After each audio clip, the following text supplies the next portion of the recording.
Bonsoir, tout le monde. Avant toute chose, je tiens à faire quand même la reconnaissance territoriale.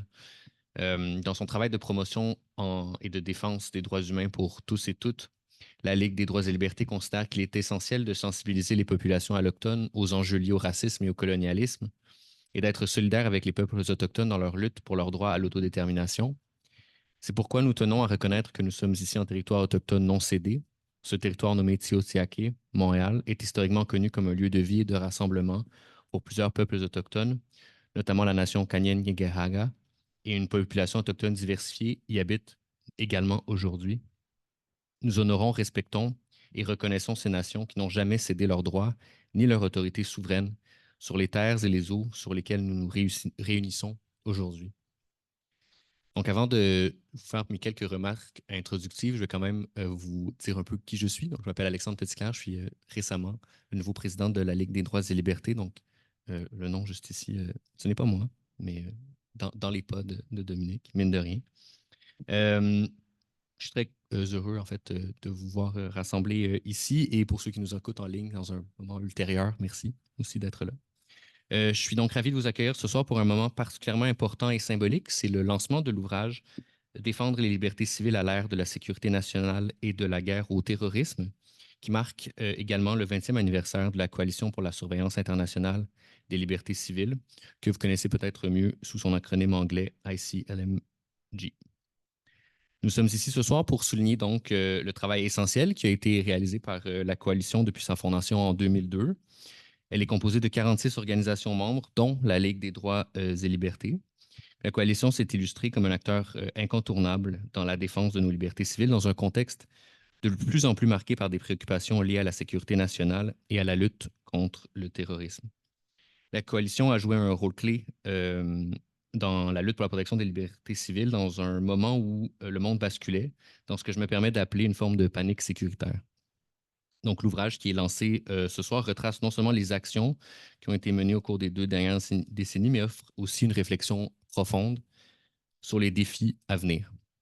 Puis donc, impératif de reconnaître que la protection des libertés civiles dans un contexte, euh, en fait, dans un environnement où la sécurité nationale est souvent mise en avant, reste un enjeu complexe et crucial. La voix de la coalition est donc plus que jamais nécessaire pour rappeler que les injonctions à la sécurité ne peuvent justifier la mise en place de mesures qui entravent les droits et libertés garantis par nos chartes. D'ailleurs, je pense qu'il est important de réaffirmer à quel point les enjeux qui étaient d'actualité il y a une vingtaine d'années demeurent centraux aujourd'hui. La capacité de surveillance des États s'est développée de manière fulgurante et est devenue beaucoup plus difficile à contrôler. On peut penser aux téléphones intelligents, aux réseaux sociaux notamment, qui offrent des possibilités encore plus grandes pour la surveillance des populations et la mise à mal de certains droits et libertés, comme la liberté d'expression et la protection de la vie privée. Cette montée des discours sécuritaires ne se limite pas seulement à la surveillance étatique, mais affecte aussi directement beaucoup de communautés. Certains groupes subissent depuis quelque temps des contre-coups d'un discours de plus en plus fort sur ce qu'on nomme l'ingérence étrangère. Si l'idée n'est pas nouvelle, donc l'ingérence d'un État sur les activités d'un autre se produit constamment et à des niveaux multiples, surtout dans un monde mondialisé, le concept d'ingérence étrangère justifie ou légitimise une augmentation de la méfiance et de la discrimination envers certains groupes. On peut penser aux communautés chinoises ou aux communautés indiennes du Canada qui subissent depuis quelques années une montée des discours hostiles envers elles. Je crois que je crois que la conversation, pardon, de ce soir permettra de faire le pont entre les préoccupations de la coalition que la coalition avait il y a une vingtaine d'années et les défis qui se présentent à nous dans un monde plus connecté que jamais. La Ligue des droits et libertés est heureuse de pouvoir collaborer avec l'ICLMG depuis le début et nous avons la chance de pouvoir compter sur l'expertise et le dévouement des membres de cette coalition. Je tiens à remercier donc toutes les militantes et tous les militants qui ont non seulement permis la publication de l'ouvrage pour lequel nous sommes réunis, mais aussi surtout pour l'engagement depuis une vingtaine d'années. Donc, merci à vous. Je veux aussi prendre le temps de remercier les panélistes qui nous honorent de leur présence et de leurs mots ce soir. Mei Chu, Tim McSorley, juste ici à ma gauche, et Dominique Péchard, que vous allez voir apparaître à la caméra pour ceux qui sont en ligne. Je ne vais pas vous les présenter en détail parce que je vais laisser l'honneur à notre animatrice, Madame Martine Éloi, qui est une militante de longue date à la Coalition et à la Ligue des droits et libertés. Puis, pour aussi, je te remercie, Martine, pour ton travail et ton engagement indéfectible. Donc, merci et je vous souhaite une excellente soirée.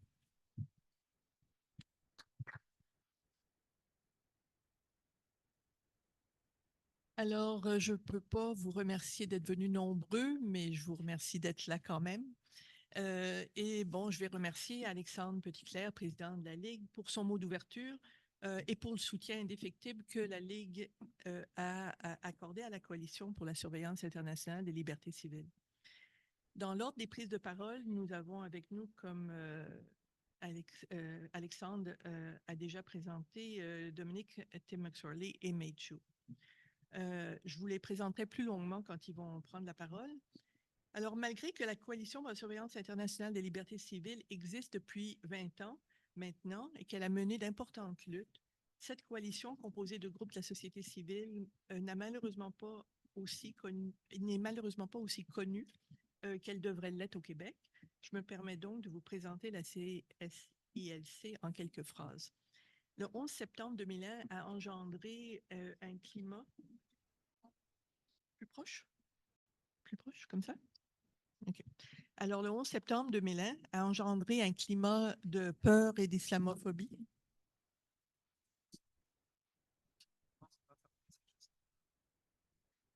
Comme ça, est-ce que c'est mieux?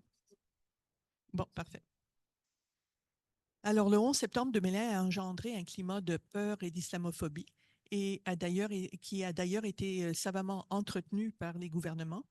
Sous prétexte de sécurité nationale et de mener la guerre au terrorisme, les gouvernements se sont empressés de profiter du climat de peur et de l'entretenir pour introduire une série de mesures liberticides qui conféreraient à la police et aux bureaucrates des pouvoirs sans précédent, depuis la loi des mesures de guerre en 1970. La coalition voulait demeurer vigilante pour s'assurer que de tels pouvoirs ne soient pas utilisés pour décourager la contestation et l'expression de divergences politiques.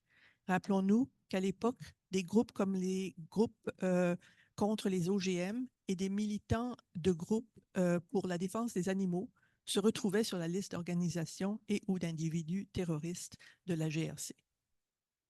C'est dans ce climat qu'une trentaine de groupes représentant un éventail assez imposant de la société civile canadienne et québécoise, des ONG, des églises, des syndicats, des groupes de défense des droits humains, ainsi que des groupes représentant des communautés immigrantes et réfugiées, se sont réunis en octobre 2002 pour fonder la Coalition pour la surveillance internationale des libertés civiles. L'objectif était donc de surveiller l'application des lois antiterroristes et leur impact, de sensibiliser le public et de voir comment, ensemble, on pourrait freiner la mise en place de mesures gouvernementales qui portent gravement atteinte à nos droits au nom de la sécurité nationale et de la guerre au terrorisme, des projets de loi qui remettaient en question des éléments aussi fondamentaux que la présomption d'innocence, des projets de loi qui reconnaissaient le soupçon comme motif valable pour imposer des sanctions à un individu sans que preuve ait été faite hors de tout doute raisonnable, des services de renseignement qui n'hésitaient pas à transmettre des supposées preuves obtenues sous la torture. Donc, sans plus tarder, je vais passer la parole. Chaque panéliste fera une présentation d'une quinzaine de minutes, suivie de questions de clarification. Puis, après les interventions des trois panélistes, nous aurons une période d'échange ouverte avec tous et toutes. Donc, je vais présenter Dominique. Dominique Péchard est membre fondateur et depuis 2012, coprésident de la Coalition pour la surveillance internationale des libertés civiles. Il a aussi été président de la Ligue des droits et libertés de 2007 à 2015 et il est actuellement membre du comité des surveillances des populations, l'intelligence artificielle et des droits humains à la Ligue. Il a prononcé de nombreuses conférences au Québec sur des questions liées à la prolifération des mesures de surveillance et de contrôle des populations, ainsi que sur des mesures dites antiterroristes qui portent gravement atteinte aux droits. Dominique va vous parler de certaines des luttes importantes menées durant cette période. Donc, à toi, Dominique. Merci, Martine. Alors, la première intervention majeure qui a donné le ton à toutes les positions ultérieures de la Coalition pour la surveillance internationale des libertés civiles, que je vais appeler la coalition dorénavant pour être plus succinct, fut le rapport intitulé « Dans l'ombre de la loi ». Il était soumis par la coalition en mars 2003 en réponse au premier rapport annuel de Justice Canada sur l'application de la loi antiterroriste. Le rapport soulignait une série de préoccupations fondamentales concernant la soi-disant guerre au terrorisme lancée au lendemain du 11 septembre 2001. Premièrement, l'introduction de la criminalité terroriste dans le Code criminel canadien. La coalition a souligné à juste titre que les actes terroristes étaient déjà qualifiés de crimes et que la définition large et imprécise de ce qui constitue le terrorisme pouvait viser une série d'activités de dissidence politique n'ayant rien à voir avec le terrorisme. Deuxièmement, l'argument de sécurité nationale, entre guillemets, utilisé pour priver des personnes de leur liberté et du droit à connaître les preuves, entre guillemets, retenues contre elles, un déni du droit à une procédure régulière et à un procès équitable. Troisièmement, l'association du terrorisme à l'islam qui a conduit au profilage racial de toute une communauté. Quatrièmement, les pouvoirs de surveillance accordés aux agences de police et de sécurité et la constitution de vastes banques de données sans possibilité de corriger les erreurs. Cinquièmement, les accords sur le partage d'informations avec les États-Unis sans aucun contrôle quant à l'utilisation de ces informations. Et finalement, l'absence de contrôle et d'imputabilité sur l'utilisation de ces nouveaux pouvoirs extraordinaires. Comme on va le voir, les événements de ces 20 dernières années ont démontré que les préoccupations de la coalition étaient pleinement fondées. On ne peut pas faire l'histoire de la coalition sans parler de l'affaire Maher Arar. Maher Arar est ce citoyen canadien arrêté à New York en 2002 au retour d'un voyage de visite de sa famille en Tunisie et envoyé en Syrie par la CIA où il a été torturé dans le cadre du programme états-unien de restitution. Au cours de l'année suivante, la coalition et ses membres ont soutenu sa conjointe, Monia Mazig, dans une campagne acharnée pour le rapatriement de son mari. Après le retour de Maher Arar au Canada, à l'automne 2003, la coalition a mobilisé pour la tenue d'une enquête publique sur les événements ayant conduit à la restitution de Maher Arar. Et en janvier 2004, le gouvernement libéral a créé une commission d'enquête chargée d'examiner les actions des responsables canadiens relativement à l'affaire Arar. La coalition a obtenu le statut d'intervenant auprès de la commission et au cours des 2 années suivantes, nous avons participé à l'ensemble du processus. La commission Arar a révélé que Maher Arar avait été déporté par les autorités des États-Unis sur la base de simples soupçons sans fondement transmis par la GRC. De surcroît, le Service canadien de renseignement et de sécurité, le SRS, ainsi que la Gendarmerie royale du Canada, au lieu de reconnaître leur erreur, avaient agi pour diffuser en sous-main aux médias de fausses informations sur Maher Arar afin de bloquer son retour au Canada. L'affaire Arar a été marquante pour la société canadienne et pour la coalition. Elle a révélé à la population les dangers et dérives auxquels pouvait mener la soi-disant guerre au terrorisme et la duplicité dont pouvaient être capables les agences de sécurité nationale. Pour la coalition, elle a représenté un baptême du feu qui a assis sa crédibilité dans l'arène publique. Dans leur présentation finale à la commission, nos avocats, Feu Warren Allman et Maître Denis Barrette de la Ligue des droits et libertés, ont proposé un mécanisme détaillé de plainte et d'examen qui couvrirait les activités de sécurité nationale de l'ensemble des agences et corps policiers. Depuis 2006, la coalition a fait campagne sans relâche pour la mise en œuvre d'un mécanisme d'examen pour tous les organismes de sécurité nationale. Le gouvernement a finalement répondu à cette demande en créant l'Office de surveillance des activités en matière de sécurité nationale et de renseignement lors de l'adoption du projet de loi C-59 en 2019. Maher Arar n'est pas un cas isolé. L'enquête sur l'affaire Arar a révélé que 3 autres Canadiens, Abdullah Al-Maki, Ahmad Abou Al-Mati et Mouyen Noureddin, avaient également été détenus et torturés en Syrie et en Égypte avec la complicité de responsables canadiens. Une des mesures mises en place en 2007 par le gouvernement canadien, en imitation du gouvernement des États-Unis, a été une liste de personnes interdites de vol. En vertu de cette mesure, des personnes se retrouvent sur une liste secrète qui les force à subir un contrôle spécial lorsqu'elles prennent l'avion et, dans certains cas, à se voir carrément refuser d'embarquer. Le gouvernement a toujours refusé de dévoiler le nombre de personnes sur la liste. Les personnes visées ne l'apprennent qu'au moment de prendre l'avion et ne peuvent savoir, pour motif de sécurité nationale encore une fois, pourquoi elles sont sur cette liste d'interdits de vol. C'est une des mesures antiterroristes les plus kafkaesques. Les homonymes des personnes sur la liste se trouvent également prises dans les mailles de ce système et des enfants aussi jeunes qu'1 an se sont retrouvés interdits de vol. La coalition s'oppose à la liste canadienne des personnes interdites de vol depuis sa création. Au fil du temps, nous avons documenté les problèmes majeurs de ce système, notamment l'absence de procédure d'appel équitable, l'échange d'informations non réglementées avec des entités étrangères, pouvant conduire à des abus, la violation des droits fondamentaux et le profilage racial, religieux et politique. Nous l'avons fait grâce à des projets de recherche tels que celui sur les contrôles frontaliers et les atteintes à la liberté et aux droits des voyageurs et voyageuses. Nous avons soulevé la question lors de rencontres avec des députés et des ministres et nous l'avons mis en exergue dans de nombreux exposés législatifs présentés au Parlement. Notre fiche d'information sur la liste des personnes interdites de vol est l'une des pages les plus consultées de notre site Web. Nous avons également travaillé de concert avec les personnes concernées, notamment les parents d'enfants inscrits sur la liste des personnes interdites, afin de plaider en faveur de changements significatifs allant de pair avec l'abolition de la liste. Depuis 4 ans, des dizaines de citoyens et citoyennes canadiens, dont la moitié sont des enfants, sont détenus arbitrairement dans le nord-est de la Syrie.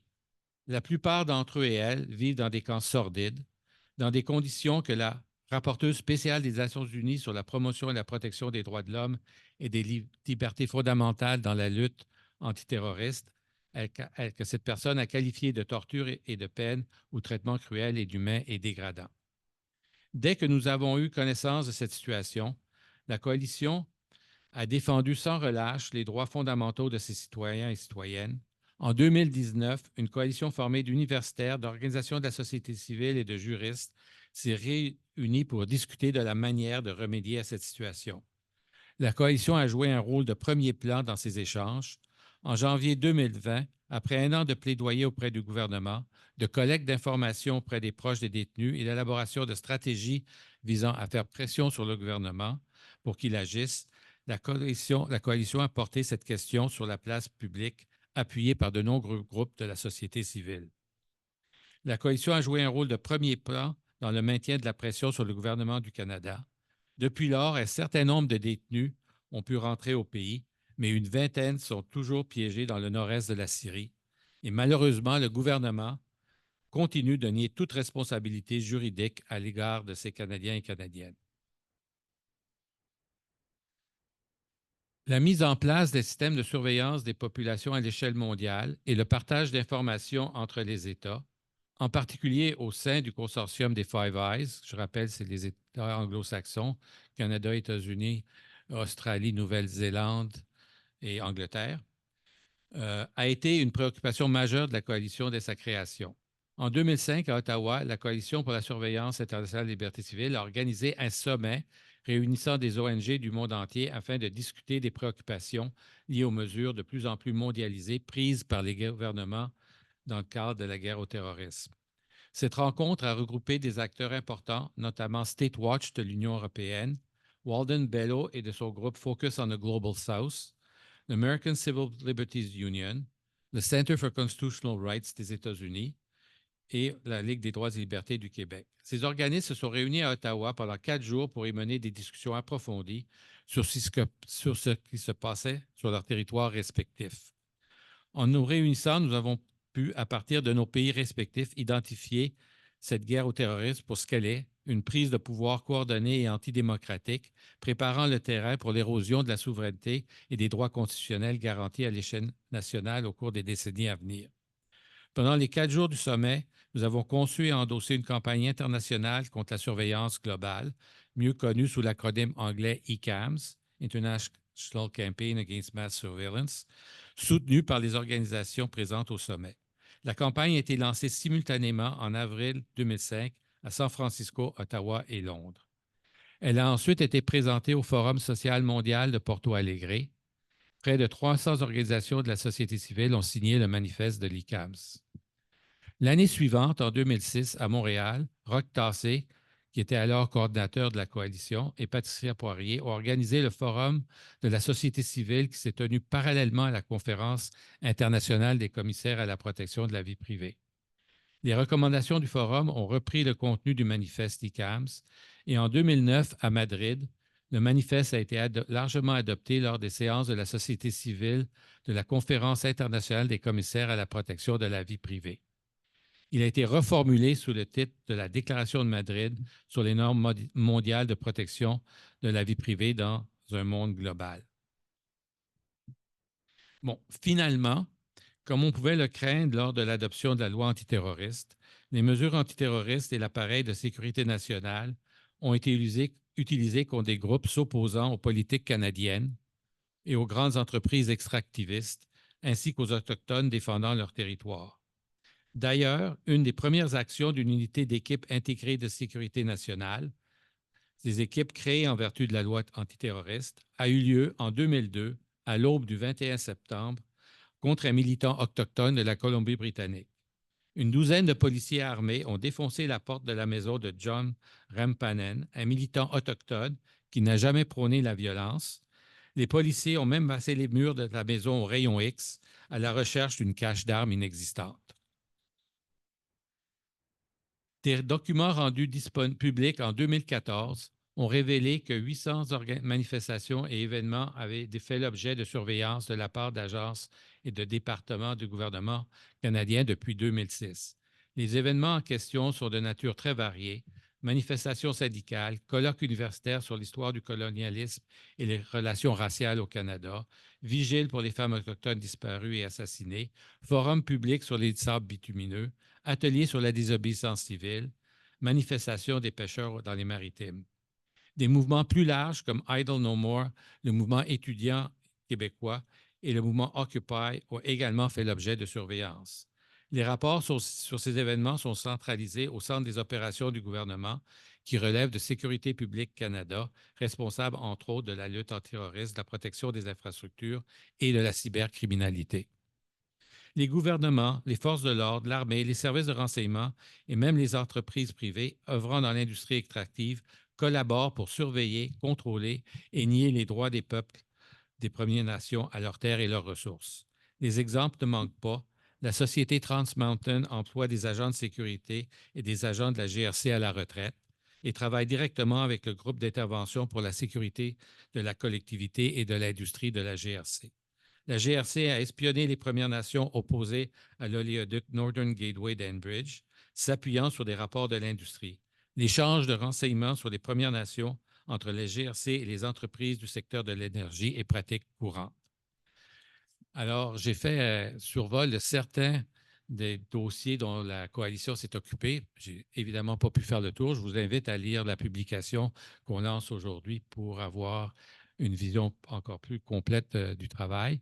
Et même si c'est un historique que j'ai fait, les problèmes que j'ai mentionnés existent toujours. Évidemment, les pouvoirs des agences, mais la liste d'interdiction de vol, les personnes détenues en Syrie, la surveillance dont je viens de parler. Donc, le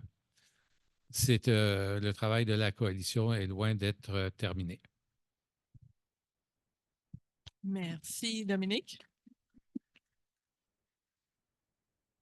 Alors, Dominique vient de nous parler d'un certain nombre de mesures qui ont été introduites suite au 11 septembre sous le prétexte de la guerre au terrorisme. Comme il vient de nous dire, ce n'est pas par simple intérêt historique qu'on lui a demandé de parler de ça ce soir. C'est parce que beaucoup de ces mesures liberticides sont encore présentes et encore en vigueur aujourd'hui, et d'autres mesures sont mises en place dans le contexte d'une nouvelle guerre froide.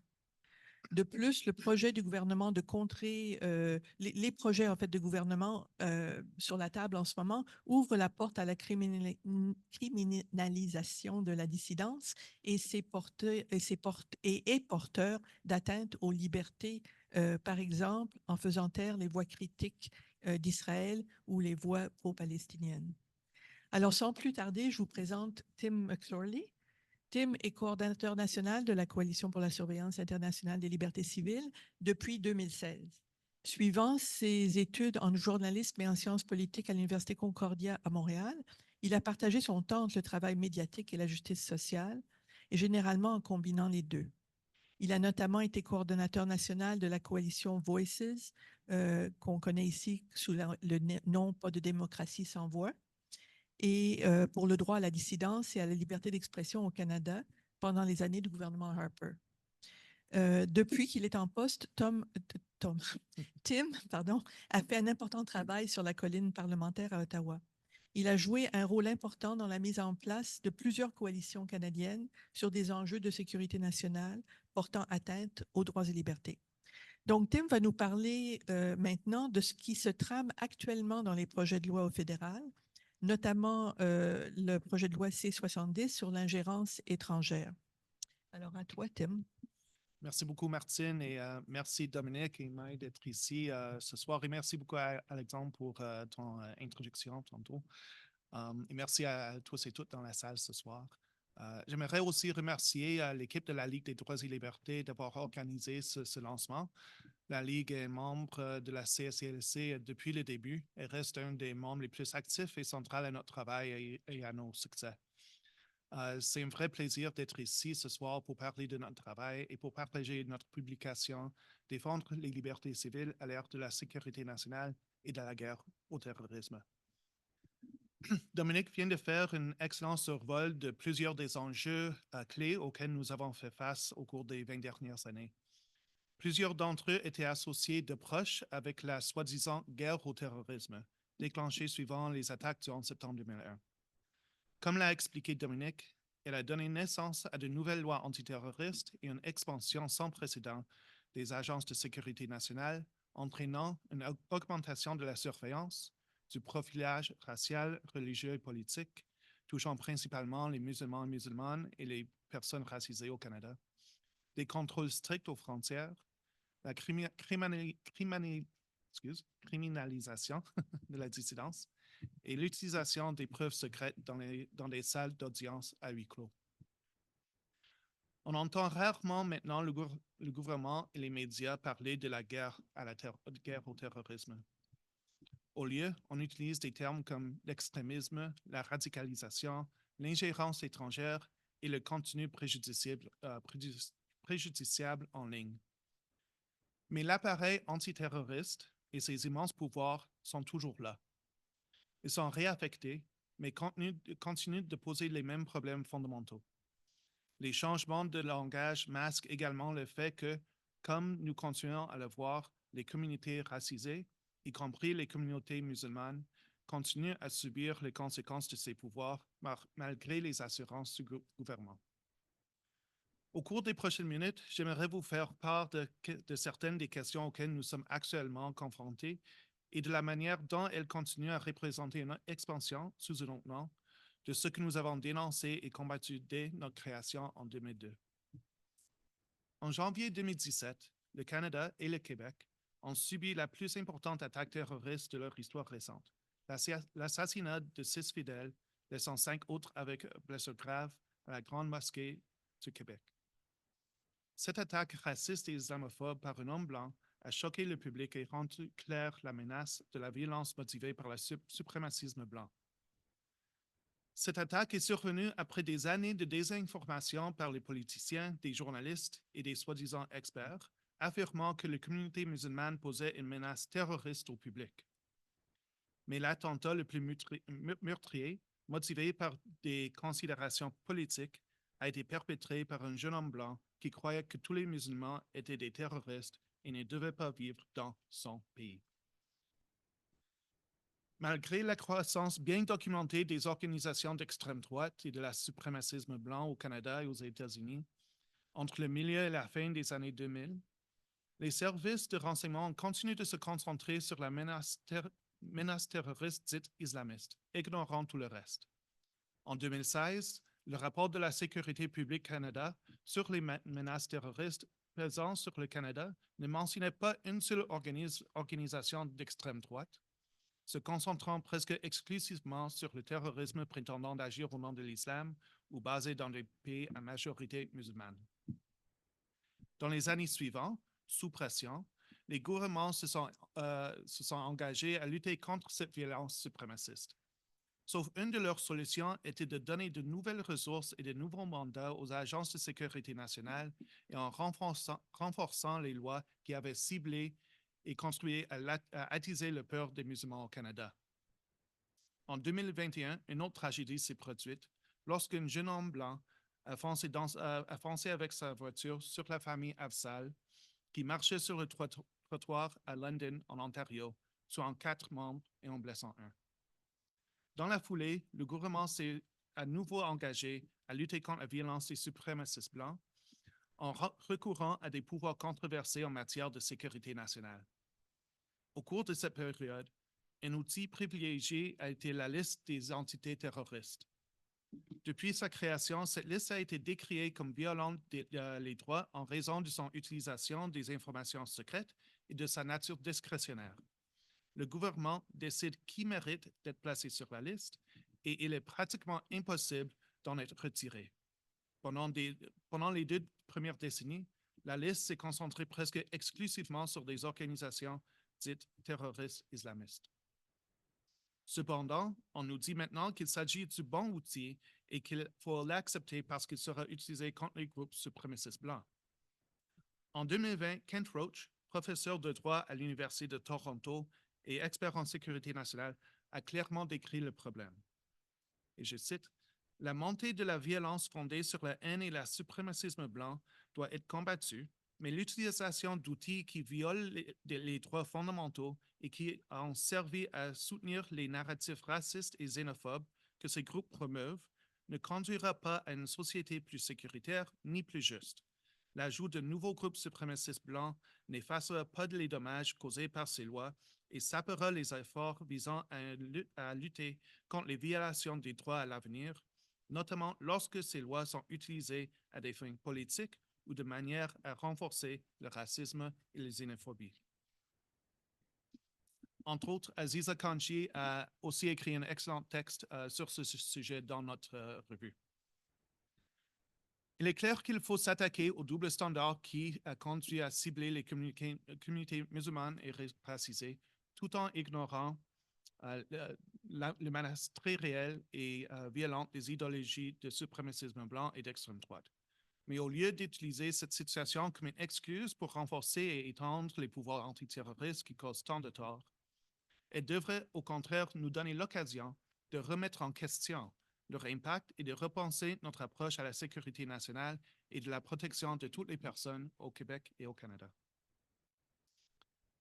Depuis au moins 2 ans, les préoccupations relatives à l'ingérence étrangère font aussi la une des journaux et suscitent la controverse. Lorsque cette question a été soulevée pour la première fois, il n'était pas évident pour nous à la coalition de nous impliquer. Elle semblait loin des questions de terrorisme, surtout si on concentre sur l'ingérence électorale, l'espionnage et la désinformation.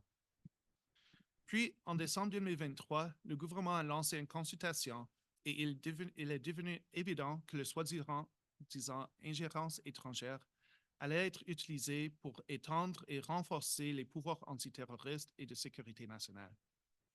Certains de ces pouvoirs n'étaient même pas directement liés à la lutte contre l'ingérence étrangère, ou étaient des pouvoirs que des agences comme le Service canadien de renseignement de sécurité, SCRS, essayaient d'acquérir depuis des années en vain, en partie grâce à nos efforts de plaidoyer. Nous avons fait part de ces préoccupations par écrit et de multiples rencontres avec des représentants et représentantes des agences de renseignement et de sécurité publique Canada. Mais ces pouvoirs ont tout de même été inclus dans le projet de loi C-66, la loi relative à la lutte contre l'ingérence étrangère qui a découlé de la consultation. Par exemple, C-70, maintenant loi depuis juin dernier, a établi de nouveaux pouvoirs de mandat moins restrictifs pour le SCRS afin qu'il puisse effectuer les fouilles ponctuelles d'appareils ou collecter secrètement des informations à l'étranger. Ces pouvoirs devront être approuvés par les tribunaux à huis clos, mais ils font face à un encadrement beaucoup moins strict que les pouvoirs antérieurs du SCRS en matière de mandat. Il s'agit d'une récompense pour le SCRS qui, depuis des années, contrevient aux exigences des mandats existants, notamment en montant aux tribunaux afin d'obtenir plus facilement les mandats. Un enquêteur indépendant a même constaté que la SCRS considérait les mandats comme un mal nécessaire et non comme un aspect essentiel du processus visant à assurer le contrôle judiciaire de ces activités secrètes. Ces mêmes pouvoirs de mandat étaient prévus en 2021 dans le cadre de la proposition initiale du gouvernement sur les préjudices en ligne, mais le tollé suscité par cette proposition a incité le gouvernement à le retirer. Ceci n'est qu'une partie des nombreux pouvoirs accordés au SCRS dans la nouvelle loi qui ne sont que marginalement liés à la lutte contre l'ingérence étrangère et qui seront utilisés de manière qui va bien au-delà de l'ingérence étrangère et qui aura des répercussions significatives sur la vie privée et d'autres droits fondamentaux. Deuxièmement, l'utilisation de preuves secrètes et de tribunaux à huis clos est devenue normalisée de petit à petit. Avec la liste des personnes intégrées de vol, comme en parlait Dominique, la liste des entités terroristes, le régime de certificat de sécurité, etc. Est-ce que c'est... Ah, OK. Mais si Ce- tu veux attendre. OK.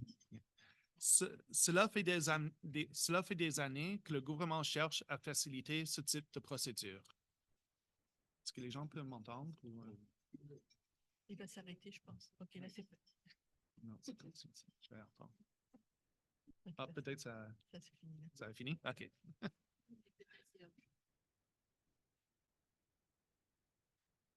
Merci. Alors, cela fait des années que le gouvernement cherche à faciliter ce type de procédure. Une fois de plus, le gouvernement a vu une opportunité dans la loi C-66 sur l'ingérence étrangère. Bien qu'elle n'aborde pas les affaires pénales, la loi modifie la loi sur la preuve au Canada pour établir un nouveau système qu'on s'appelle d'instance sécurisée de contrôle des décisions administratives, qui s'applique aux audiences administratives et le rappel. Elle permet au juge de désigner un avocat spécial pour représenter les intérêts de l'individu et contester les preuves secrètes, mais celui-ci n'est pas l'avocat de l'individu et a prêté serment de garder le secret. Dans le contexte problématique actuel de l'utilisation des preuves secrètes, un avocat spécial est un mal nécessaire. Mais sa présence sert une fois de plus à normaliser et maintenant à standardiser l'utilisation des preuves et audiences secrètes. Il est presque certain qu'il s'agit d'un précurseur qui facilitera l'utilisation accrue des preuves secrètes dans les affaires pénales. Enfin, C-70 a apporté d'importantes modifications à la loi sur la protection de l'information, le renommant la loi concernant l'ingérence étrangère et la protection de l'information. Ces modifications, comme dans la législation antiterroriste, contiennent des termes très vagues qui pourraient être, encore une fois, appliqués de manière discrétionnaire. De façon alarmante, la loi concernant l'ingérence étrangère crée des peines beaucoup plus sévères, jusqu'à la prison à vie, pour des infractions déjà incluses dans le code pénal, notamment le harcèlement et l'intimidation, si elles sont commises, en guillemets, sous la direction, au profit ou en collaboration avec une entité étrangère, ou dans certains cas, un groupe terroriste. En fait, l'une des articles les plus préoccupants de la loi est le suivant. Commet un acte criminel quiconque sur l'ordre d'une entité étrangère ou en collaboration avec elle, a une conduite subreptice ou trompeuse en vue d'influencer un processus politique ou gouvernemental, la gouvernance scolaire, l'exercice d'un devoir en lien avec un tel processus ou une telle gouvernance ou l'exercice d'un droit démocratique au Canada. L'expression en collaboration avec, qui est traduit en anglais comme étant in association with, n'est pas définie dans la législation. Un lecture simple de ce terme est incroyablement large. Elle pourrait facilement conduire à ce qu'une personne en contact avec des personnes ou des organismes étrangers concernant des intérêts ou des objectifs politiques communs soit considérée comme contrevenant la loi, même si aucune influence n'est réellement exercée. On nous rassure en nous disant que ces actions ne sont illégales que si elles sont menées en secret. Mais si vous n'agissez pas sous l'influence étrangère, vous pouvez ne pas croire qu'il est nécessaire de rendre publiques vos associations, ce qui ouvre la possibilité d'enfreindre une loi de plus, d'enfreindre une fois de plus ces lois. De plus, les définitions du processus politique, de la gouvernance scolaire et de l'exercice d'un droit démocratique sont toujours très larges. Bien que l'objectif puisse être valable, la formulation crée la possibilité d'impacts sérieux sur la liberté d'expression, la dissidence et la protestation. Prenons l'exemple des campements sur les campus en solidarité avec les Palestiniens et Palestiniennes et contre la génocide à Gaza. L'un de leurs principaux appels a été lancé aux administrations des universités, des organes de gouvernance scolaire, pour qu'elles se désinvestissent des fabricants d'armes qui soutiennent l'armée israélienne. En même temps, des allégations fausses et non fondées ont été formulées selon lesquelles ces manifestations auraient été financées par des gouvernements étrangers ou qu'elles soutiendraient des entités ou des gouvernements étrangers. En vertu de C-70, les agences de sécurité nationale ont maintenant une justification légale d'ouvrir une enquête sur ces activistes et si elles découvrent des actions menées en collaboration avec une organisation ou un individu associé à un gouvernement étranger, par exemple en recevant des fonds gouvernementaux, et elles pourraient être inculpées. Même si je ne vois pas nécessairement cela comme imminent, ce serait tout à fait possible en vertu de ces nouvelles lois. Nous ne savons tout simplement pas, malgré les assurances du gouvernement, comment elles seront utilisées. Mais tant que la possibilité existe, elle peut conduire à une surveillance accrue, à des enquêtes, à des menaces et représailles, et au bout du compte, à un refroidissement de la liberté d'expression et d'autres droits fondamentaux. Tout cela suscite indéniablement des préoccupations similaires à celles des lois antiterroristes mises en place en 2001. Au cours des prochains mois, le gouvernement établira des règlements et nommera un commissaire à l'influence étrangère chargé de superviser le nouveau registre de l'influence étrangère, dont je n'ai pas eu l'occasion de parler aujourd'hui. Mais tout cela aura un impact significatif sur la manière dont ces nouvelles lois seront appliquées et sera donc important de continuer à faire pression sur le gouvernement. Je tiens encore à remercier l'équipe de la Ligue des droits et libertés d'avoir organisé cet événement. Je vous encourage toutes et tous de regarder notre nouvelle publication qui touche sur beaucoup de ce que nous parlons ce soir et beaucoup d'autres sujets. Et j'aimerais vraiment remercier Dominique et Martine qui ont été intégrales aux publications de ce recueil, particulièrement la traduction française. En plus de Zane Dagenet, ma collègue avec qui je travaille au CSILC et qui est responsable de recherche et des communications. Merci beaucoup.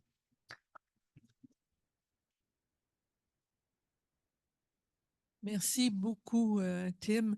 Je trouve que c'est un exemple tellement éloquent, d'une part, de l'importance d'une coalition comme celle-là, parce que même si on est préoccupé par les droits et libertés, c'est pas, il n'y a pas beaucoup d'entre nous qui vont passer des heures à déchiffrer un projet de loi et puis à suivre tous les amendements pendant je ne sais pas combien de mois quand il y en a, puis les consultations, puis tout ça. C'est un travail de moine, mais pourtant, ça contient les germes d'atteintes très importantes comme Tim vient de l'illustrer.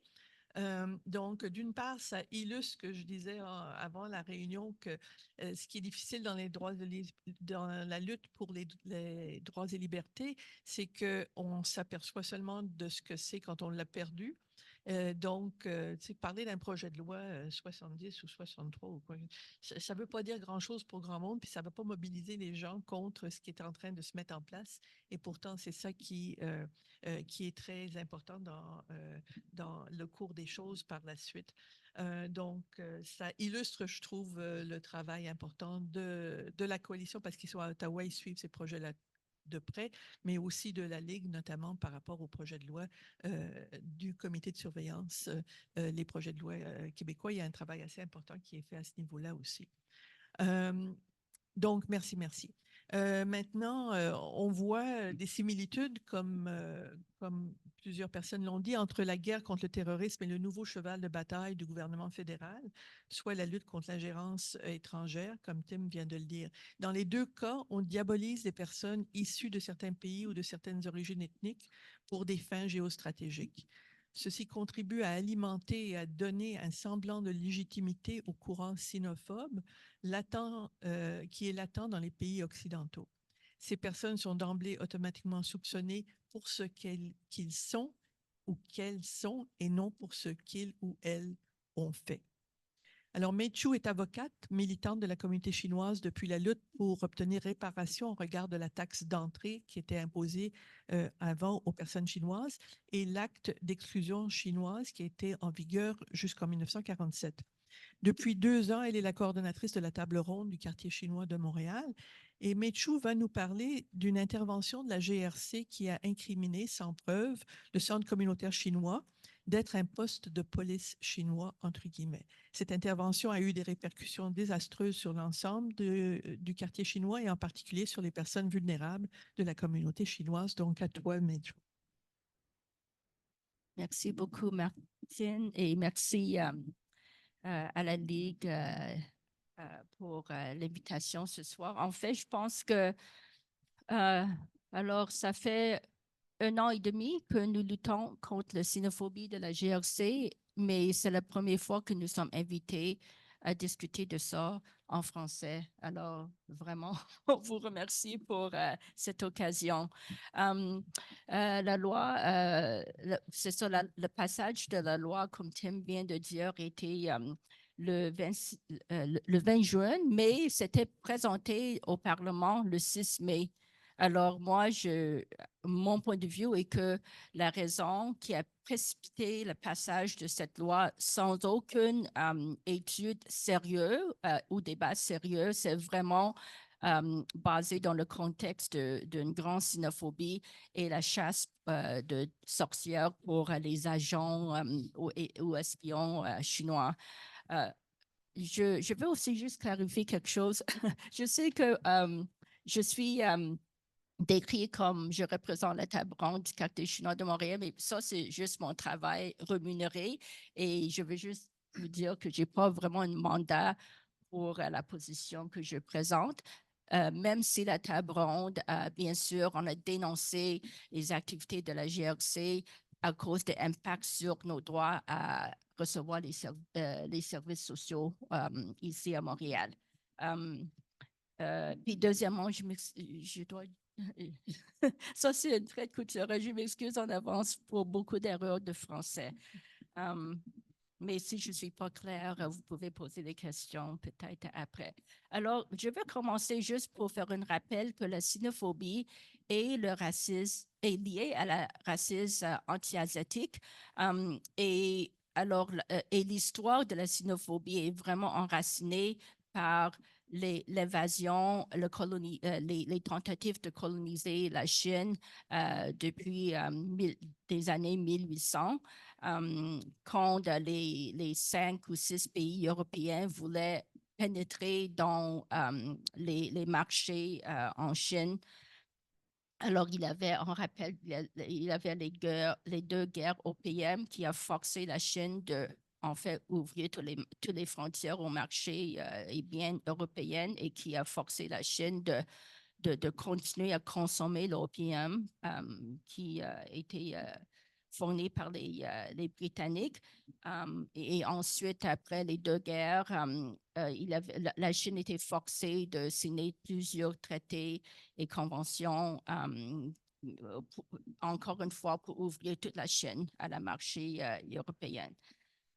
Et c'est dans ce contexte historique que, en même temps, au Canada, le Canada était aussi en train de coloniser. Le Grande-Bretagne était en train de coloniser le Canada et voler la terre qui appartient aux peuples autochtones. Alors, et un des événements clés pour la conquête du Canada était la construction de chemins de fer d'un océan à l'autre. Et pour compléter le chemin de fer, bien sûr, on avait besoin de cheap labor et vraiment, le gouvernement britannique a fait beaucoup d'efforts pour tricher, pour recruter les main-d'œuvre chinois. Et à l'époque, ici au Canada, on a vu beaucoup dans les journaux, dans les débats parlementaires, toute la démonisation des travailleurs chinois. Je ne vais pas faire entrer dans les détails des descriptions haineuses contre les Chinois, mais beaucoup de stéréotypes des Chinois comme les gens qui sont sales, ils sont des immigrants qui ne sont pas capables d'être assimilés à la culture canadienne. Il avait la peur que si on laisse une entrée, on va perdre contrôle de nos frontières, etc., etc. Alors, la première taxe d'entrée, qui était une taxe immigration imposée seulement aux immigrants chinois, bien sûr, était passée en 1885 quand le chemin de fer était complété. Et comme Martine a dit, cette taxe a augmenté progressivement jusqu'à 1923 quand c'était remplacé avec l'acte d'exclusion. Alors, il n'y avait plus de taxe d'entrée, mais il n'y a plus de Chinois qui étaient autorisés à immigrer au Canada, sauf certaines rares exceptions.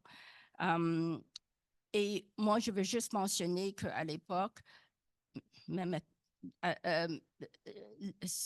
toutes ces démarches, les législations anti-chinois étaient appuyées par la classe politique autant que les syndicats. Alors, moi, je veux juste préciser que malheureusement, quand on parle de racisme, il n'y a pas un secteur de mouvements sociaux ou population ou secteur social qui pourrait exempter de racisme. Et je sais que ça, ce n'est pas une position populaire parce que je sais que, par exemple, il y a des gens qui pensent qu'il ne faut pas parler de racisme parce que ça divise la gauche. Sauf que si on ne parle pas, c'est nous, les minorités, qui souffrent pour cet consensus de gauche. Donc, l'année passée, c'était l'anniversaire centennial, le 100e anniversaire de l'acte d'exclusion contre les Chinois. Et je vais juste aussi rappeler qu'en 1923, quand l'acte d'exclusion a passé, les Chinois qui étaient légalement autorisés d'être au Canada devaient s'inscrire pour empêcher la déportation. Alors maintenant, on revient à une autre obligation modernisée qui oblige certaines inscriptions. Sinon, on peut risquer, comme Tim a dit, les pénalités pourraient être très, très sévères. Donc, sur une époque plus moderne, la vague anti-chinois ou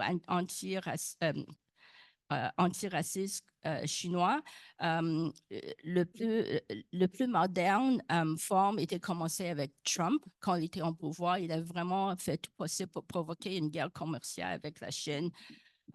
Et bon, je ne vais pas entrer dans la discussion de Meng Wanzhou, mais c'est dans tous ces contextes qu'au Canada, on a commencé de chercher preuves d'ingérence étrangère et vraiment depuis 4-5 ans, des politiciens d'origine chinoise, les chercheurs, les organismes communautaires, les étudiants étaient vraiment ciblés par des autorités.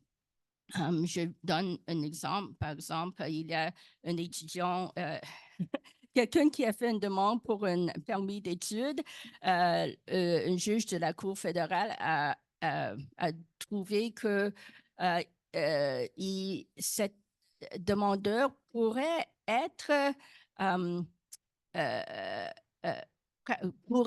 pratiquer une espèce d'espionnage non traditionnel. Alors, c'est-à-dire que c'est un monsieur qui voulait étudier un aspect de santé publique, comment faire, en anglais, c'était quoi? A point of care, comment prendre soin des patients.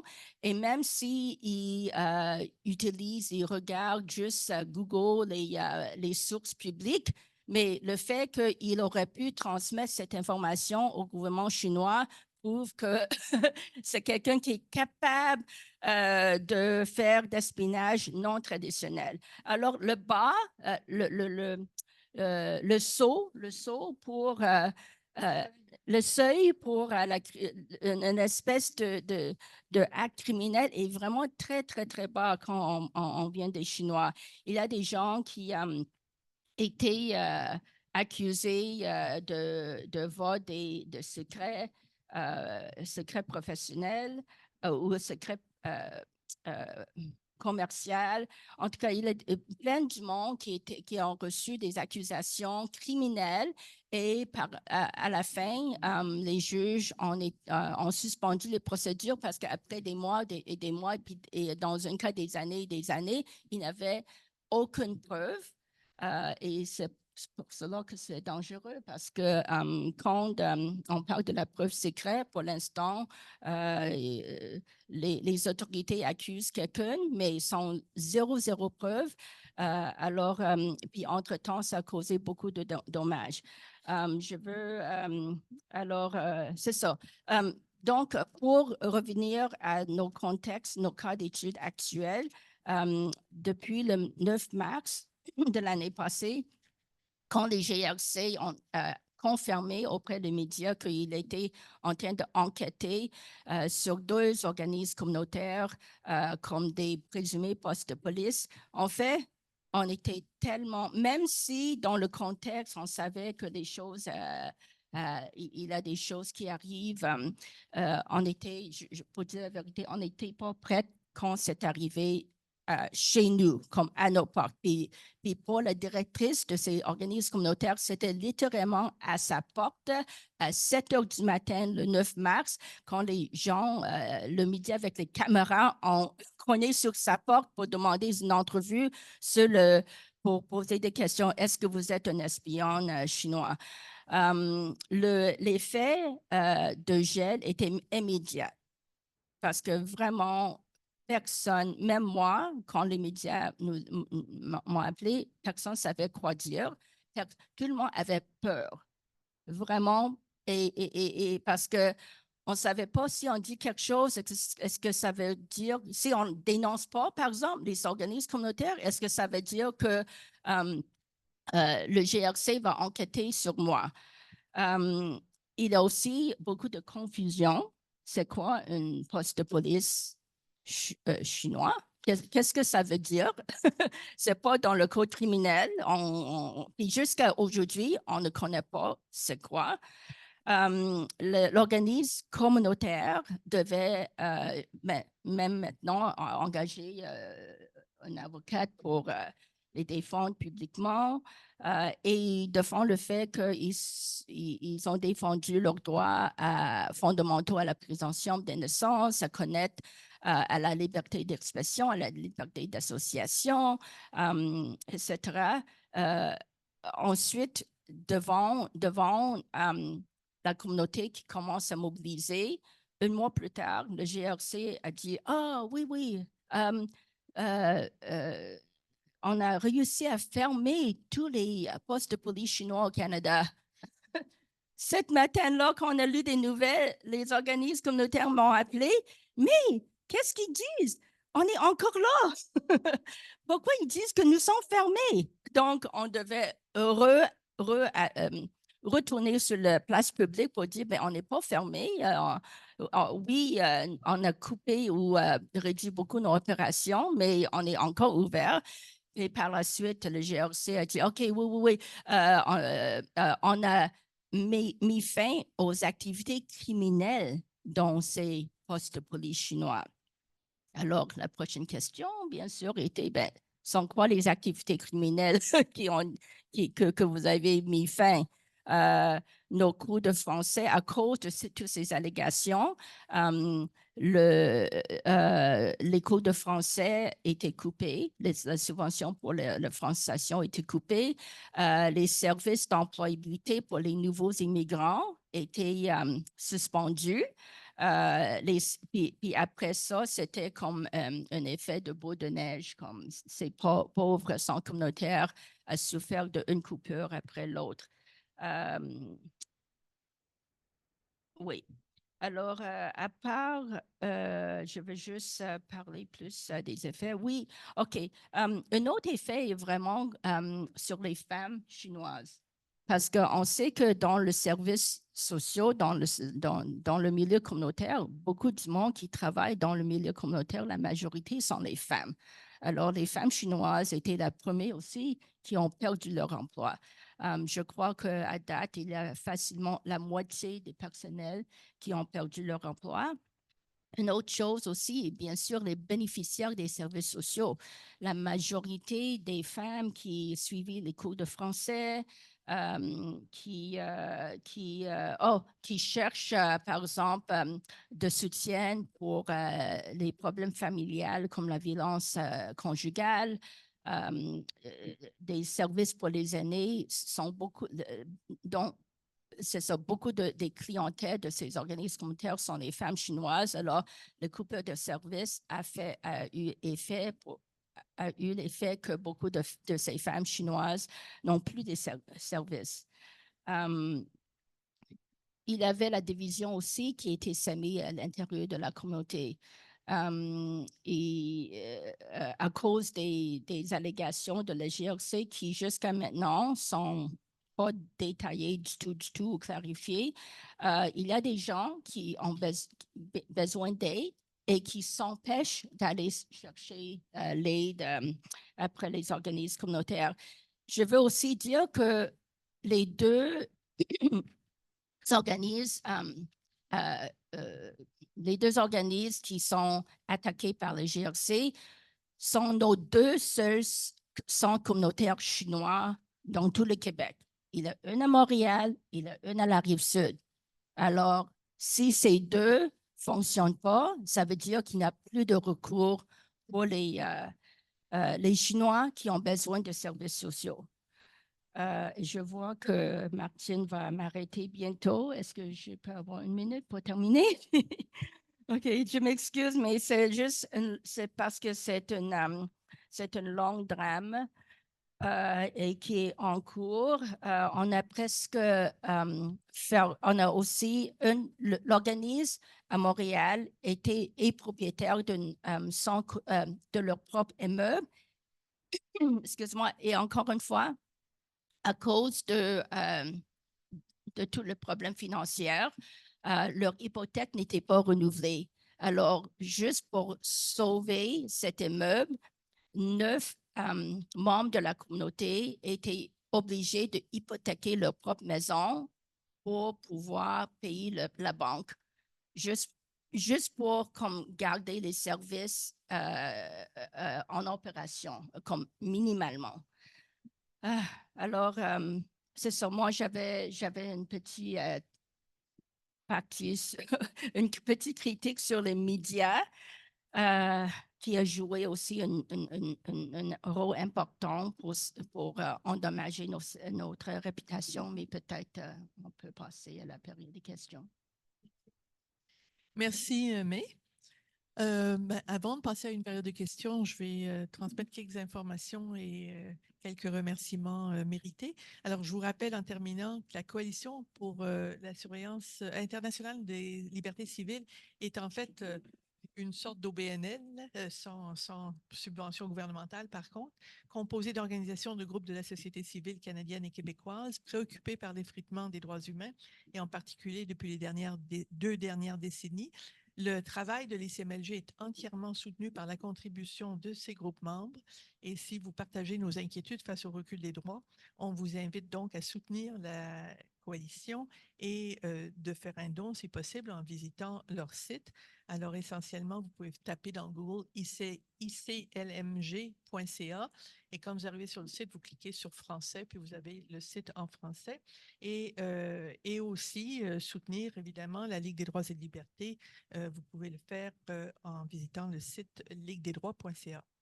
Si vous représentez un groupe ou une organisation, on vous invite à devenir membre de cette coalition, la Coalition pour la surveillance, ainsi que de la Ligue des droits et libertés, évidemment. Je tiens à remercier tout particulièrement Tim et sa collègue Zan, les deux personnes à la permanence qui tiennent littéralement la coalition à bout de bras. Les deux effectuent un travail colossal. N'oubliez pas de laisser vos coordonnées si vous voulez recevoir l'infolettre de la Ligue ou de l'ICMLG. À l'entrée, il y a une feuille, puis vous cochez laquelle des deux infolettes ou les deux, si vous voulez recevoir les deux. Je remercie Alexandre Petitclerc et je salue le travail important de la Ligue des droits et libertés sur les questions de surveillance et sur les projets de loi liberticides. Et merci, ce travail de l'ombre, comme je disais tout à l'heure, est essentiel à la préservation d'une société de droit. Merci à Dominique pour son engagement à la coalition depuis des années et plus particulièrement en tant que coprésident.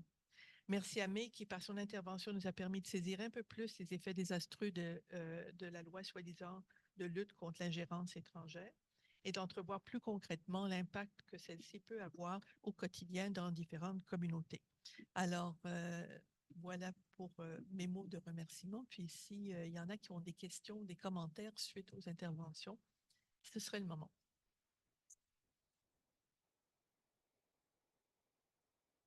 Quelqu'un?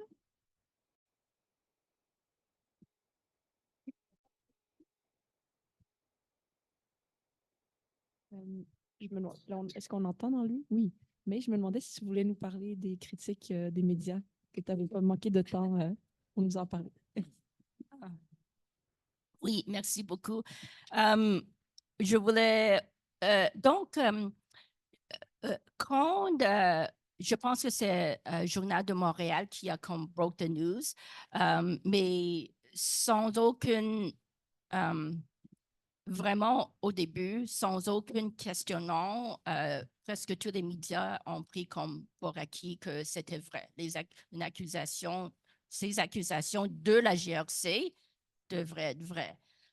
Et en fait, on a fait une conférence de presse le 5 mai à l'intérieur de cette présumée poste de police chinois et on a vu que les journalistes, c'était la première fois qu'ils sont venus dans cet organisme communautaire parce que vraiment, avant ça, on a vu qu'ils n'avaient aucune idée. C'était juste poste de police chinois qui était dans leur tête, mais ils sont venus, puis ils ont vu les bureaux et voilà, ici, c'est la salle de français, voilà, ici, c'est la salle de danse pour les aînés, ici, c'est pour les interventions privées. Donc, en fait, ça a pris ça pour pouvoir comme reprendre le narratif que peut-être on est innocent. Il y a aussi des journalistes qui posent des questions sur pourquoi est-ce que vous recotez autant d'informations sur vos clients? Mais si vous faites des services pour le public, incluant comme les formulaires, je ne sais pas si vous avez déjà rempli un formulaire pour l'aide sociale. Ce sont des pages et des pages de questions très, très intrusives. Alors, ce n'est pas l'organisme communautaire qui veut recoter les données, c'est vraiment, et aussi c'est l'exigence du gouvernement, le bailleur de fonds, qui veut savoir, et il voulait, je me rappelle, parce que dans les années comme 2000-2005, j'étais directrice d'un de ces organismes communautaires et à l'époque, avec le TCRI, on a fait la lutte contre le gouvernement qui voulait qu'on partage les normes, remplir des formulaires nominaux pour pouvoir recevoir nos subventions. Mais je sais que des années après, on a perdu cette bataille. Et maintenant, les organismes communautaires qui reçoivent les subventions de l'État sont obligés de partager l'information. Mais est-ce que je peux juste, parce qu'il y a des histoires dans le média qui sont vraiment drôles. Bien sûr, tout le monde rappelle international les ballons espionnage. Donc, tout le monde tirait sur les ballons en Amérique du Nord. D'autres histoires drôles est que le gouvernement de Chine a forcé une bibliothèque à Brossard à accepter un don de livres en 2016. le gouvernement du Chinois espionne sur les Québécois parce que les caméras de surveillance à l'extérieur, il y a peut-être des morceaux qui sont fabriqués en Chine. Alors, puis finalement, il y a une dénonciation. C'est intéressant parce que quand nous sommes attaqués, comme pendant la pandémie, les attaques xénophobiques ou antiracisme, les Chinois antiracistes, c'était vraiment contre, par exemple, nos lieux de culte, les camps, les restaurants, nos commerces. Et maintenant, c'est nos institutions sociales et une autre institution qui est attaquée comme centre de propagande chinois. C'est une OSBL qui gère 2 immeubles pour les aînés, les aînés chinois. En tout cas, merci. Ben, s'il n'y a personne qui se pitche au micro, il y avait? Oui, alors vas-y.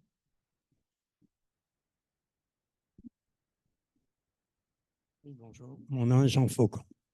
Madame, j'ai été très touché par ce que vous avez annoncé, en tout cas, moi, des renseignements que c'était des organismes communautaires, finalement, qu'on visait, là, comme poste de police. Là. C'est sûr que c'est pas sorti d'un journal. En tout cas, moi, je ne l'ai pas vu. Là. Donc, c'est vraiment dommage que ce qui s'est passé pour vous. L'autre chose, c'est j'ai une question de M. Tim. Sorry. En fait, il y en a 2. Vous avez dit que sur la liste en question, il y a des gens qui ont pu s'en sortir, mais généralement, on ne s'en sort pas. Hein? Comment les gens ont pu s'en sortir quand ça s'est fait? Puis, ma deuxième question, c'est que est-ce qu'il y a un lien entre la liste, cette liste-là de personnes qui pourraient être terroristes, là, et ce que Clairview a fait avec ce qu'ils ont vendu à une série d'entreprises comme au niveau de la reconnaissance faciale? Est-ce qu'il y a un lien entre les deux? OK.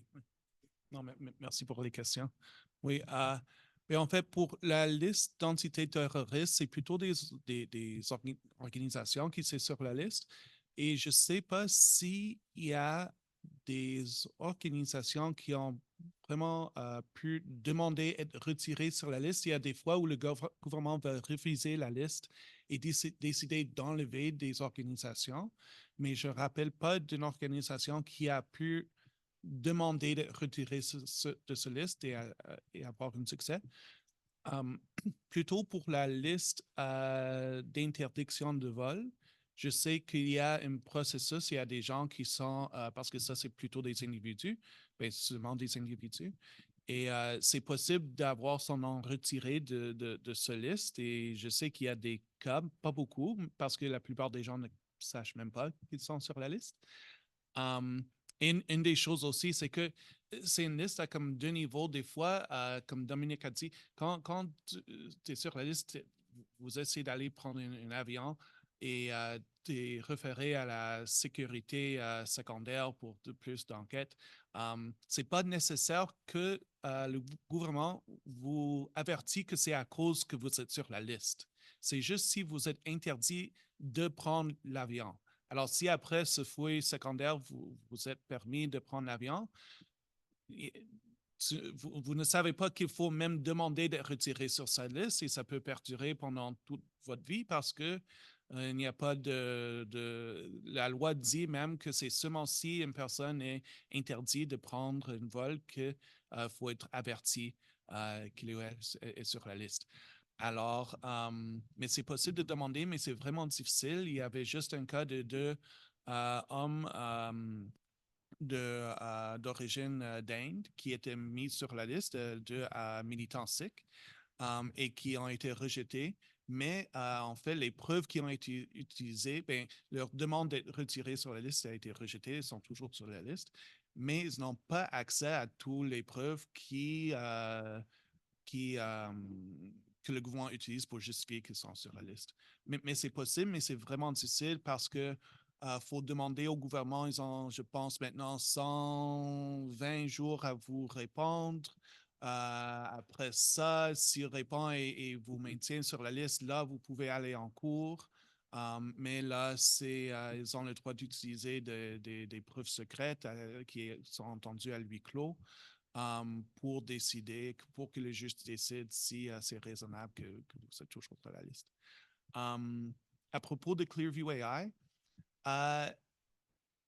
je pense pas, il n'y a pas un lien direct entre ce type de liste et Clearview. Ce que je dirais, c'est qu'on ne sait pas exactement comment la GRC utilisait Clearview. Alors, c'est possible qu'il y ait un lien entre comment ils utilisaient Clearview et le fait qu'ils ont accès à ce nombre de gens qui sont sur la liste, qu'ils l'utilisent pour faire des enquêtes, pour essayer de surveiller ou collecter des renseignements sur ces personnes. Mais l'autre chose aussi, c'est qu'on sait que la GRC avait pour le moment un contrat avec une autre compagnie de reconnaissance faciale aux États-Unis qui, eux autres, spécialisent sur des listes antiterroristes, des bases de photos, des bases de photos, photo databases, de suspects terroristes. Mais on ne sait pas comment ils décident qui ils mettent dans leur base de données parce que c'est privé, nous, on n'a pas accès. On ne sait pas comment ils définissent qui est un terroriste, mais que la GRC l'utilisait. Alors, je pense qu'il y a une meilleure chance qu'il y ait un lien entre pourquoi ils voulaient avoir cette liste-là et accès à pas ce liste, mais ce base de données et ces outils. Mais finalement, quand ça est devenu public, il y a une agence de nouvelles de Taï au Colombie-Britannique qui est vraiment excellent et fait vraiment des enquêtes excellentes. Et c'est eux autres qui ont révélé le fait que la GRC utilisait ce liste. Et dès que ça est devenu public, il y avait des raisons. On disait que c'était juste le bureau Colombie-Britannique. On ne savait pas au headquarters qu'ils utilisaient ça. C'est pas nous. Blablabla, on va couper le contrat. Mais presque, c'est difficile de savoir s'ils ont coupé, peut-être le recommencer, ils ne rendent pas ça public, ou s'ils ont juste trouvé un autre système de le faire. Alors il y a des liens, c'est clair. Et aussi que ce n'est pas juste la GRC, mais aussi le CBSA, Canadian Border Services Agency, l'agence frontalière, qui s'intéresse à ce type d'outils aussi. Je poserai une autre question, Tim. Si je ne me trompe pas, il y a une collaboration entre le Canada et les États-Unis. Et donc, tu peux être empêché de prendre l'avion en tant que citoyen canadien ici au Canada parce que ton nom est sur une liste américaine. Mm-hmm. Et compte tenu que ça, c'est le cas, ça rend encore plus difficile d'avoir des informations de pourquoi tu es sur la liste parce que ce n'est même pas ton propre pays qui... Ouais. Donc, c'est comme un autre aspect, il me semble, important de cette liste-là. Non, vous avez raison. En fait, oui, je veux juste savoir sur quelle des listes vous vous trouvez, c'est difficile. Il y a un système de recours, de recourse aux États-Unis pour avoir son nom enlevé de la liste, mais c'est juste pour les citoyens de les États-Unis, c'est pas pour les non-américains. Alors, ça le rend beaucoup plus difficile aussi. Et c'est vrai, c'est que si un vol départ du Canada et va passer au-dessus des États-Unis, des territoires des États-Unis qui incluent les côtes et tout ça, ou si le vol, dans son plan de vol, s'il faut prendre un atterrissement urgent, si comme tu voles de Montréal à Londres, mais que s'il y a un plan que va possiblement s'atterrir à New York ou à Maine ou quelque chose s'il y a un problème, bien ça aussi, ça compte d'être un vol qui pourrait dépasser le territoire des États-Unis. Et là, les compagnies vont appliquer la liste américaine, états-unienne, à leur vol aussi. Alors, il ne faut même pas que ça passe au-dessus des États-Unis, c'est juste qu'il y a une chance que ça va atterrir aux États-Unis, les compagnies vont utiliser les listes américaines. Et ça, c'est dans les lois. Il y a une loi canadienne qui permet aux compagnies aériennes, c'est ça. Merci. Aux compagnies aériennes, une exception pour partager l'information avec le gouvernement des États-Unis. Normalement, c'est pas légal, mais il y a une exception juste pour la liste d'interdiction de vol. J'aurais une question que j'aimerais vous poser. Pouvez-vous commenter l'utilisation des mesures antiterroristes, comme on a vu récemment, à l'encontre de personnes qui expriment des points de vue comme étant soit pro-palestiniens ou comme nous avons vu sur des campus universitaires? Récemment, il y a un journaliste de Grande-Bretagne qui a été arrêté et détenu à cause de ses positions pro-palestiniennes. Est-ce que vous avez des commentaires à faire par rapport au fait que des mesures antiterroristes sont utilisées contre, en fin de compte, les positions politiques de certaines personnes?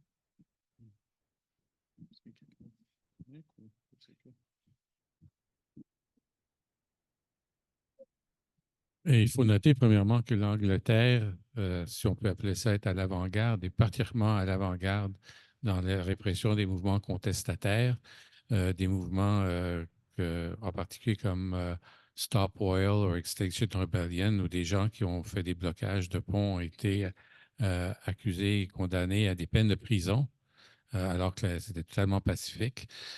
Ici, explicitement, l'utilisation des mesures antiterroristes contre des opinions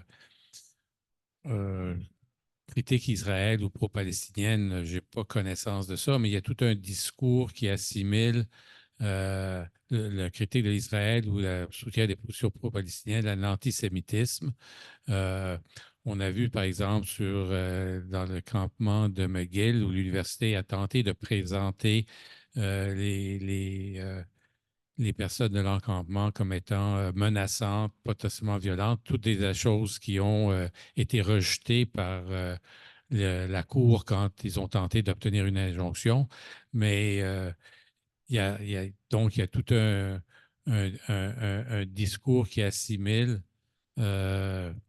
les positions qui critiquent Israël ou pro-palestiniennes à la violence, l'antisémitisme et qui sont donc utilisées pour faire taire. Ça s'apparente donc dangereusement à la politique de McCarthy. Oui, on peut dire qu'il y a un courant de style macartiste contre les positions qui critiquent Israël ou qui défendent les droits des Palestiniens. Merci. J'ai une autre question, si vous voulez. Suite au 11 septembre, on a assisté à une montée importante de l'islamophobie. Et la question s'adresse à Tim ou à Dominique, là, mais pouvez-vous nous parler du travail de la coalition en appui aux personnes aux prises avec l'islamophobie, parce que ça a été vraiment très important à la suite du 11 septembre. Comme Tim a mentionné tout à l'heure, c'était beaucoup des personnes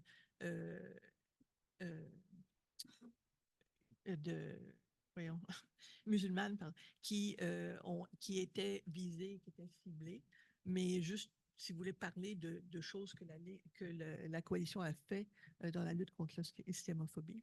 Si oui, sinon, peut-être que d'autres personnes ont d'autres questions dans la salle. Est-ce qu'il y a d'autres questions aussi?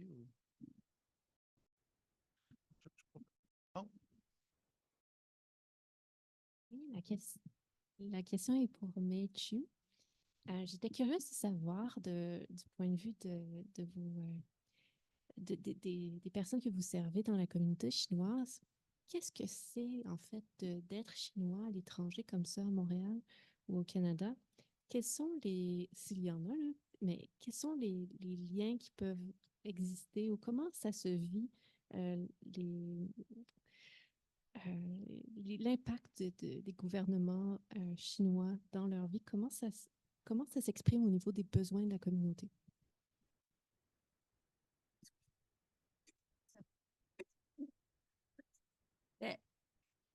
la communauté, excuse-moi, la communauté chinoise ici, c'est très divers. C'est comme toutes les autres communautés. Il y a des pro-taïwanais, pro-hongkongais, il y a des pro-PRC, Chine. Il y a des gens aussi, moi je pense que la majorité n'a aucun intérêt dans la politique étrangère non plus. Alors, c'est ça. Mais je crois que l'impact de ce qui arrive maintenant est vraiment, ça crée encore plus de divisions à l'intérieur de la communauté parce que, en fait, le gouvernement canadien a donné comme 168 000 $ pour les groupes chinois anti-gouvernement de Chine pour aller participer dans la commission sur l'ingérence étrangère, alors que pour nous, les victimes des enquêtes abusives, on reçoit zéro soutien pour nous défendre, pour exprimer l'impact de ces lois contre l'ingérence étrangère. Nous ne sommes pas d'accord que peu n'importe étranger ou non, que les gens ici, chinois ou pas chinoises, pourraient être menacés, intimidés pour faire des choses. Mais beaucoup de ces gestes sont déjà dans le code criminel. Nous, en fait, Dominique, tu as mentionné, c'est intéressant parce que tu as mentionné qu'après des années de travail, vous avez réussi de forcer le gouvernement d'établir un office de plainte. Oui, parce que nous, en cherchant des recours, alors au mois de mars, l'organisme communautaire a dépensé beaucoup de sous pour lancer une poursuite en diffamation contre le GRC. Ça, c'est suspendu parce que le GRC a demandé plus de temps pour terminer leur enquête. Mais entre-temps, j'ai regardé sur le site web de cet office des enquêtes. Les procédures, 35 pages de procédures sur comment déposer une plainte. On a abandonné. Ce n'est pas accessible. Alors, où sont nos recours? Ça, c'est la grande question qu'on se pose.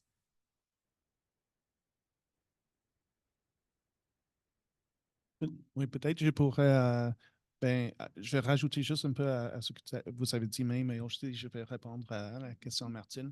Mais non, c'est clair, ces agences de surveillance et de plainte sont pas nécessairement le plus accessible au public. C'est pas clair comment ça fonctionne. On connaît des cas où que les gens ont soumis des plaintes contre la SCRS, entre autres. Qui prennent des années et des années à être décidées. Et finalement, quand les décisions sont rendues en secret aussi. Et ce n'est pas toujours clair ce qui peut être divulgué en public, même par les plaignants et plaignantes. Il y a un cas où c'est assez vieux, mais c'est des groupes écologistes à Colombie-Britannique qui ont soumis une plainte à cause de la surveillance illégale de la SCRS et qu'à la fin de tout, ils voulaient c'était l'ancien office d'examen de la SCRS. Il y avait un qui était juste visé sur la SCRS et pas sur les agences de sécurité en général, qui n'était pas, c'était beaucoup plus, il y avait beaucoup de problèmes, même plus que maintenant. Mais ils ont trouvé en faveur de la SCRS et on dit aux plaignants que vous ne pouvez même pas divulguer ce que vous avez dit comme dans vos plaidoyers pendant l'enquête parce que c'était à huis clos et ça veut dire que même ce que vous avez dit, ça faut rester en secret. Alors, ça a pris des années, c'était en cours jusqu'à, en fait, ça continue, mais il y avait finalement beaucoup de disclosure, je ne sais pas comment le dire en français en cours. De dévoilement de documents qui a vraiment mis beaucoup de lumière sur le fait qu'il y avait de la surveillance illégale. Mais ça continue dans les cours. Alors, je comprends, mais peut-être on pourra aussi parler de stratégie, peut-être, pour le faire. Mais juste aussi du côté de l'islamophobie, ben, de manière, on n'a pas beaucoup de ressources pour travailler sur des cas individuels. Alors, on essaie de la regarder d'une manière systémique. Et alors, beaucoup de nos recherches qu'on a fait est vraiment sur comment les lois sont appliquées d'une manière islamophobique ou raciste, comment fonctionne la profilage racial. Et je pointerai à un document, une partie de notre recherche en particulier, et c'est un rapport qu'on a sorti avec en 2021 à propos de comment l'Agence du revenu du Canada enquête les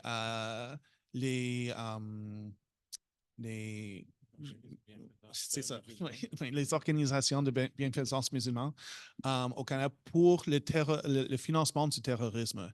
Et le fait que la plupart de ces organismes de bienfaisance qui ont été enquêtés et qui ont eu leur statut d'organisme de bienfaisance suspendu ou annulé, étaient des organisations musulmanes, mais qu'il n'y avait pas finalement, les accusations étaient d'être impliqués dans le financement du terrorisme, mais finalement, il n'y avait aucune preuve et que la suspension ou l'annulation était à cause pour des raisons administratives. Mais ce sont des raisons administratives que si c'était un autre type d'agence de bienfaisance, on sait qu'ils auraient peut-être eu un avertissement, peut-être une suspension, mais pas du même longueur que ces organismes et pas une annulation de leur statut. Alors, il y a vraiment une différence dans comment c'est traité. Et il y a aussi le fait qu'il y a ces accusations, mais jamais il y avait une poursuite criminelle pour le financement du terrorisme amené contre ces organisations. Et la plupart, ce sont des organisations qui travaillent dans les communautés ou qui font du travail humanitaire à l'étranger.